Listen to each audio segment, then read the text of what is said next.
to the Washington Tattoo Podcast, where we champion education, celebrate community, and unite the very best of humanity.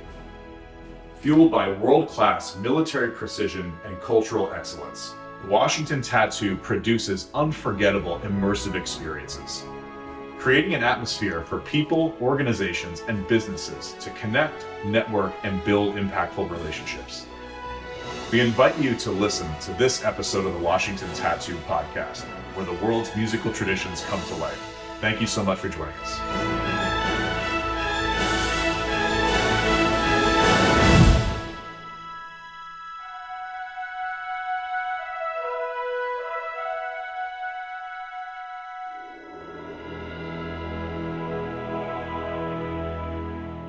Hey everybody, welcome to another episode of the Washington Tattoo Podcast, and in the flesh, Stu Warmington. Here I am.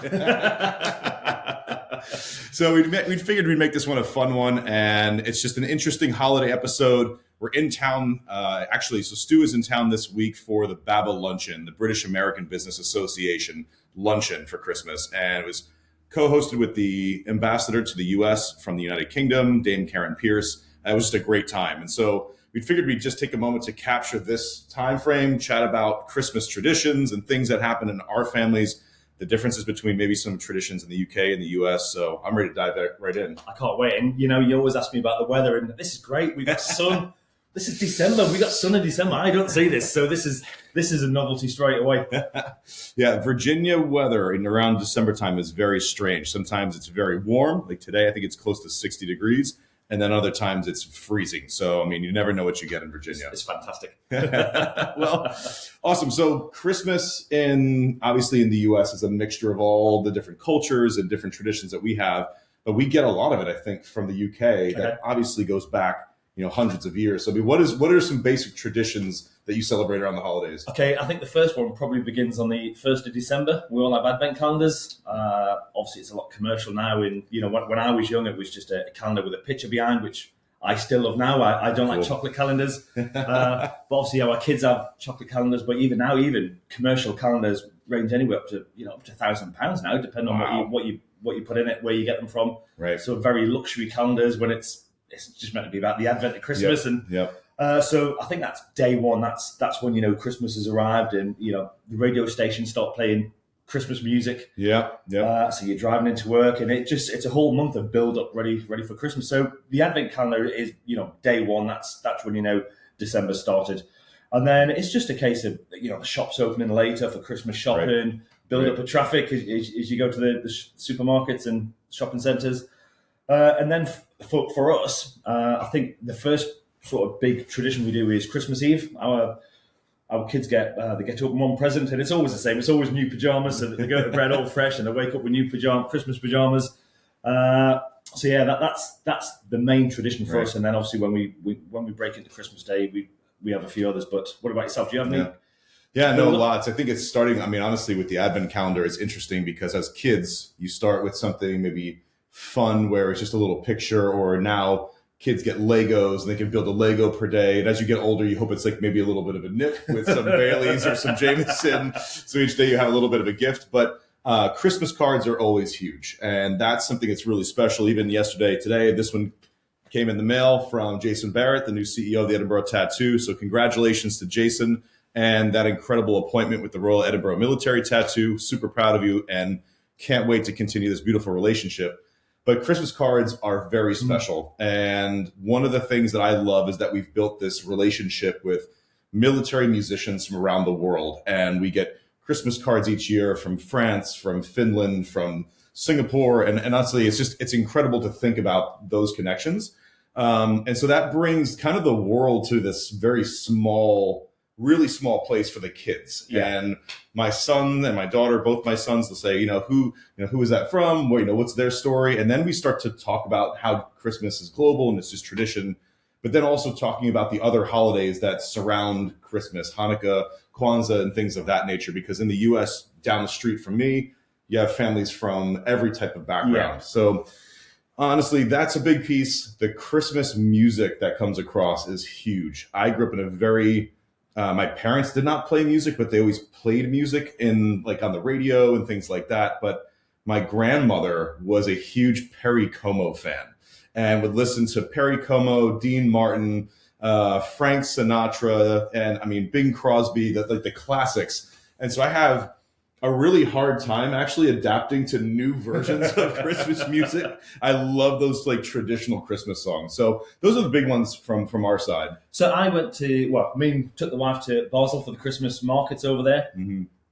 Thought I'd give a bit of a culture visit. Went around to some museums, and we went to the music museum, and they had a little like a pop-up display, and you put the headphones on, and it was carols from Poland or all these different places in Europe, but really old, like as old as they could get, and it was like completely different to what you get nowadays, or even 30, 40 years ago. It was the build-up of them, and it's not what now you go, that doesn't sound like a carol, but it's interesting to know what they were then, and from all over the world. Yeah, and I love that because if you think about military music and what it did for troops back in the day, yes, it's a communication device in the battlefield, but in camp, it raised the spirits of all the troops. So if you bring yourself, sorry to bring this one up, but if we're at Valley Forge during the American War of Independence, sorry, a bunch of us rebels, if you think about the music that would have been played in the camp during that time, before radios, before records and all of that, there would have been a fifer, a drummer, or a piper playing some kind of carols from each of these countries. And I mean, it becomes very real where that was what lifted these guys' spirits up. And it does the same thing today. But I mean, just going back and kind of cleaning all the technology off, there's just something very raw about listening to that acoustic music. Well, when I was deployed to Kosovo in 2000, we were there over Christmas. Wow. And, we did a Christmas concert in the middle of Pristina for not just for our guys, but for the locals of it. Wow. It made a big difference, just getting them into the warmth, and there was, food there, and there was the band of the Royal Marines and the choral drums came on, and we had the Santa hats on. So it was very sort of, the first half was very traditional, and then the second half was very fun to get people in a happy mood. But music does do that, so that was quite a nice experience to be involved in. That's incredible, and I think one of the things that's also huge is Christmas ornaments, right? And collecting them from around the world. And so let's just start with this. Do you have a traditional tree? Do you have like a live tree, or do you have a fake tree? No, for many years we had a live tree, and we liked the smell. But then when you take it out of the house, you just get this big tray of pine needles. So it got to the point where we just said, let's buy a fake one. And we spent a bit of money on it. It looks great.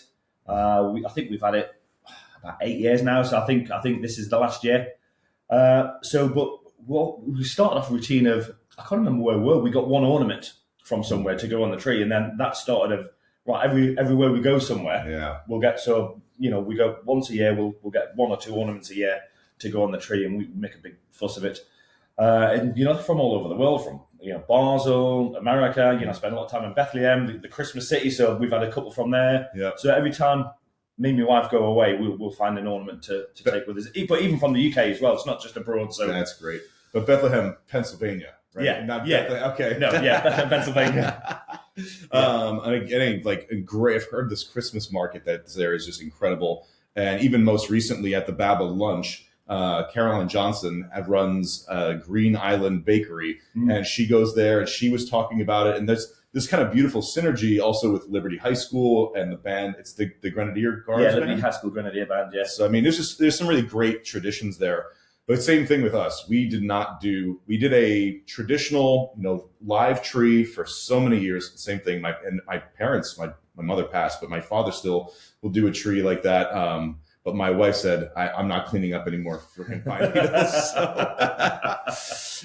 So it was fun. It was funny to chat that through. But what I've loved to do, kind of on the same message that you're saying, is finding different areas of the tree where we take kind of like there's an Edinburgh section, there's a Basel section, and there are different ornaments from those places. And honestly, Colonial Williamsburg does a fantastic job they have a Christmas store in downtown Colonial Williamsburg.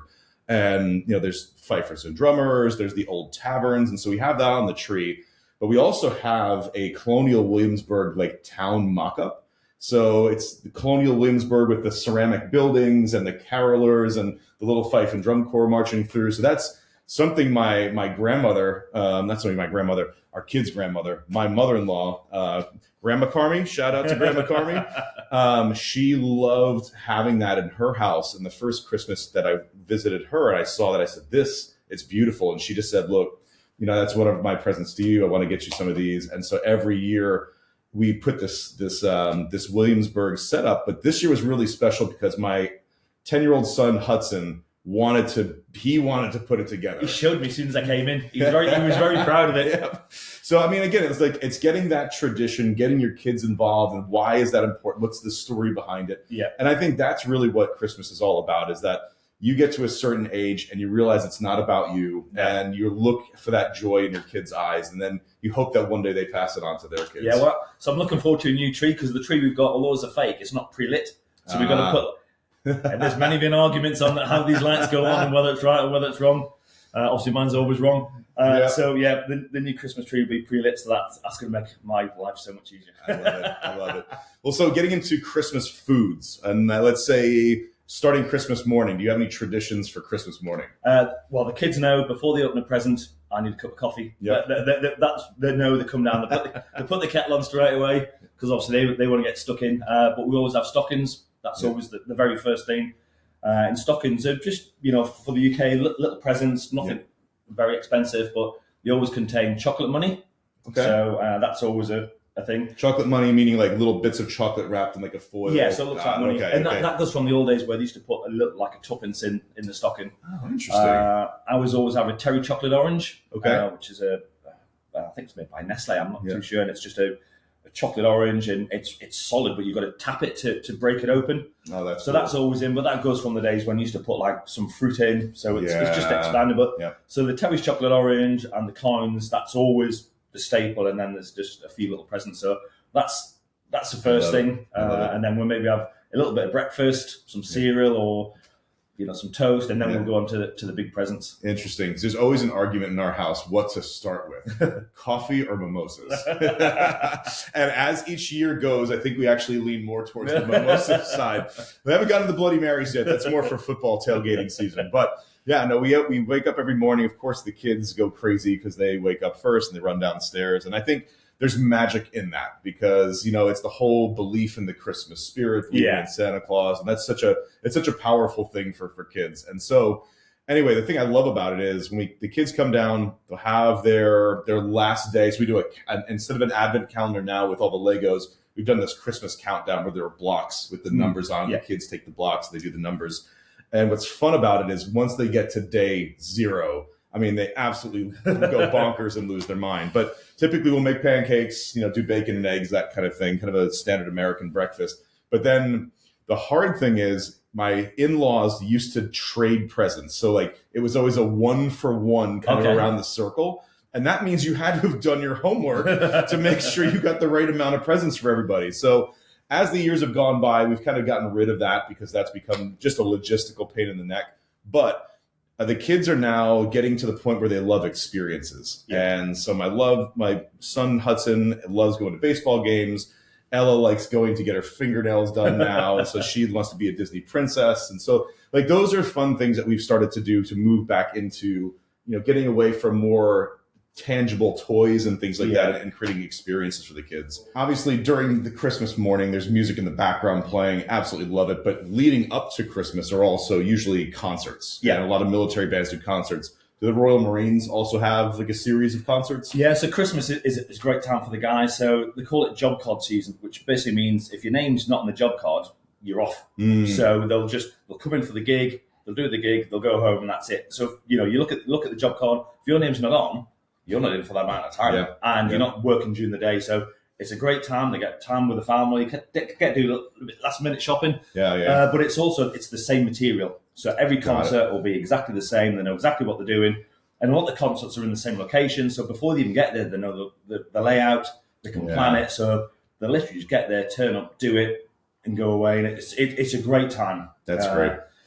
Yeah. And in the olden days, we used to get concert season. The engagements are categorized into different ones, and there was what we used to call a Cat 4, which you used to get extra money for it. Oh, wow. You used to get paid cash.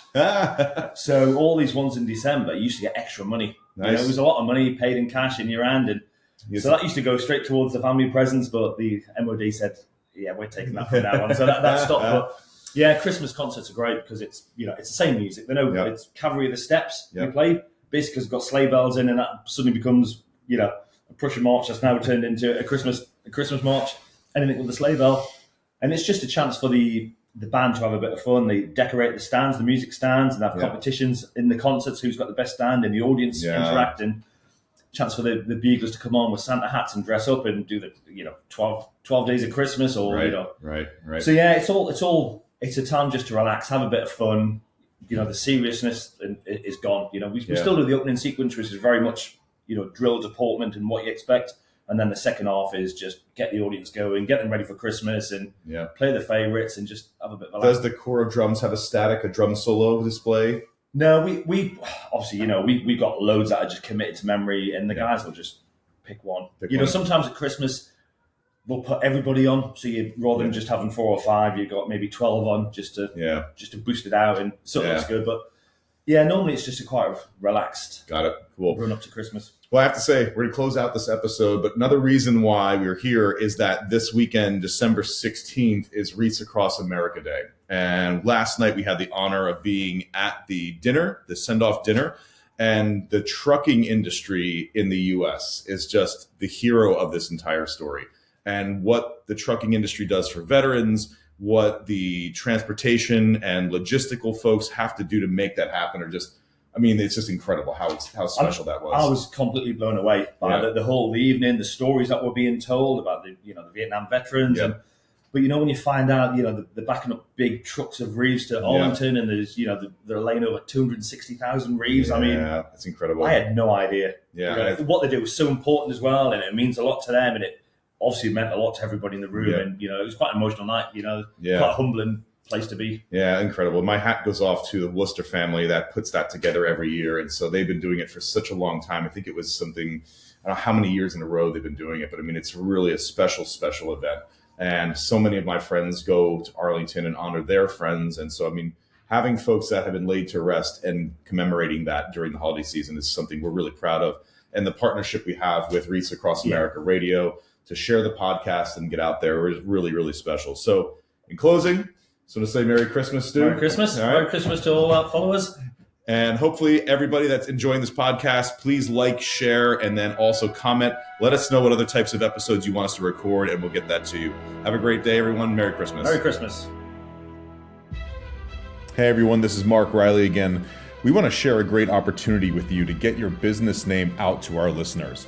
We are looking for individual episode and yearly sponsors for the Washington Tattoo Podcast. So if you love music, history, and want to support military veterans, please take this step with us and consider being a sponsor. For information on that, please email marketing@thewashingtontattoo.com.